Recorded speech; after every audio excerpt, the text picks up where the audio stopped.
حضرت لقمان حکیم نے اپنے بیٹے کو کہا 3 نصیحتیں تجھے کرنے لگا ہوں، یہ 3000 نصیحتوں کا خلاصہ ہے، اور ان میں بھی 2 کو یاد رکھنا، 1 کو بھول جانا۔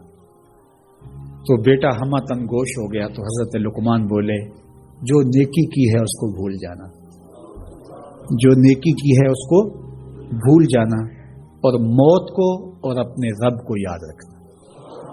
یہ میری ساری نصیحتوں کا خلاصہ ہے۔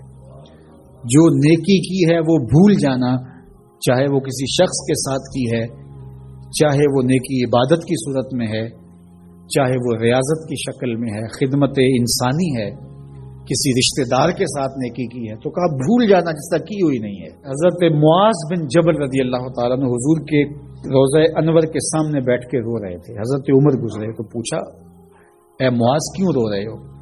کہا صاحب مزار کا ایک فرمان یاد آیا جس نے رلا دیا۔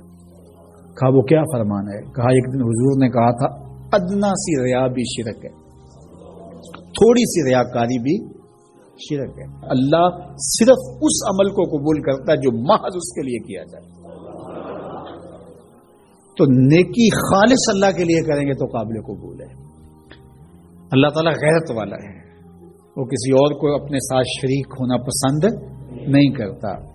تو جب بھی نیکی کرو، یہ ثلث دین ہے، انما الاعمال بالنیات۔ اس حدیث کو علماء نے کہا تیسرا حصہ دین کا اس میں ہے کہ اعمال کا دار و مدار نیتوں پہ ہے۔ نیت کا خالص ہونا شرط ہے، ورنہ محنت بھی کی، سجدے بھی کیے، خیراتیں بھی کی، سب کچھ کیا، لیکن نامہ اعمال میں 0 کو ہوگا۔ کیتی کتری پئی کھو محمد تے سکہ بنیا سردا۔ تو ریاء سے بچنے کی تلقین کی گئی۔ حضرت لقمان حکیم نے کہا جو نیکی کی ہے اس کو بھلا دینا، اللہ کو اور اپنی آخرت کو کبھی فراموش نہ کرنا۔ جب آخرت مستحضر رہتی ہے، ہر وقت بندہ خیال میں رہتا ہے کہ میں اللہ کے حضور پیش ہونا ہے، ایک میدان لگنا ہے، وہاں ترازو گڑے گا، اعمال تولے جائیں گے، تو خود بخود اپنا محاسبہ کرتا رہتا ہے۔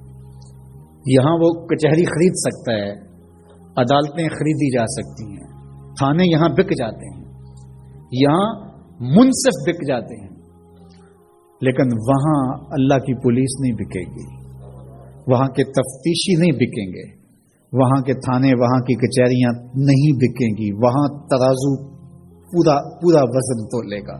یوم تبلی السرائر فما له من قوت ولا ناصر۔ فرمایا جس دن راز کھول دیے جائیں گے، کوئی کسی کی مدد نہیں کر پائے گا، اور نہ کوئی طاقت سے اپنے عیب کھلنے سے روک سکے گا۔ تو جب مستحضر ہوگا کہ میں اللہ کے حضور پیش ہونا ہے، ایک کچہری لگنی ہے، ایک عدالت لگنی ہے۔ آج مکار آدمی، جھوٹا آدمی، خائن آدمی، بد کردار آدمی بچ کے نکل جاتا ہے، عدالتوں کو چکمے دے جاتے ہیں لوگ، عدالتیں خرید لیتے ہیں، دھمکا لیتے ہیں، سب کچھ ہو جاتا ہے اس دنیا میں۔ طاقتور کی کوئی بات نہیں کرتا، کمزور پھٹے چڑھا دیے جاتے ہیں، لیکن ایک عدالت ایسی لگنے والی ہے جہاں انصاف ہوگا، جہاں عدل ہوگا۔ تو اس لیے کہا کبھی اس کو فراموش نہیں کرنا، اور دوسرا اپنے رب سے کبھی بھی غافل نہیں ہونا۔ اپنے رب سے جو غافل ہو جاتا ہے وہ زندگی کے مقصد کو کھو بیٹھتا ہے، اور اسی کو رومی کہتے ہیں دنیا ہے یہ چیز، دنیا از خدا غافل بدن۔ دنیا کیا ہے؟ کہا سونے چاندی ہیرے جواہرات کا نام دنیا نہیں ہے، خدا سے غافل ہو جانے کا نام دنیا ہے۔ تو اس لیے اللہ کے ذکر سے، اس کی یاد سے، اس سے کبھی بھی غافل نہیں ہونا چاہیے، اور اگر کوئی اس سے غافل ہو گیا تو سن لو وَلَا تَكُونُوا كَالَّذِينَ نَسُوا اللَّهَ فَأَنسَاهُمْ أَنفُسَهُمْ اولئک هم الفاسقون۔ کہا ان لوگوں کی طرح نہ ہو جانا جو خدا سے غافل ہو گئے۔ تو جب وہ خدا سے غافل ہو گئے، اللہ نے انہیں ان کی ذاتوں سے بے خبر کر دیا۔ کسی نے کہا اقبال سے کہ تو نے خود ہی کا سبق کہاں سے لیا تھا؟ کہا قرآن کی اس آیت سے لیا تھا۔ اور یہ بات ذہن میں بٹھا لیں، اپنے لیے بھی اور اپنی اولادوں کی تباہ میں راسخ کریں جیسے بھی ہو سکے، کہ ایک چیز کو بھول جانا ہے، جو نیکی ہو گئی بھول گئے، اور اللہ کو بھی یاد رکھنا ہے اور آخرت کو بھی یاد رکھنا ہے۔ یہ چیز یاد رہ گئی تو سمجھ جاؤ خیر ہے، اور اگر یہ 2 چیزیں بھول گئی اور جو بھولنے کی چیز ہے وہ یاد رہی تو سمجھو ہم نے اپنا سب کچھ لٹا دیا.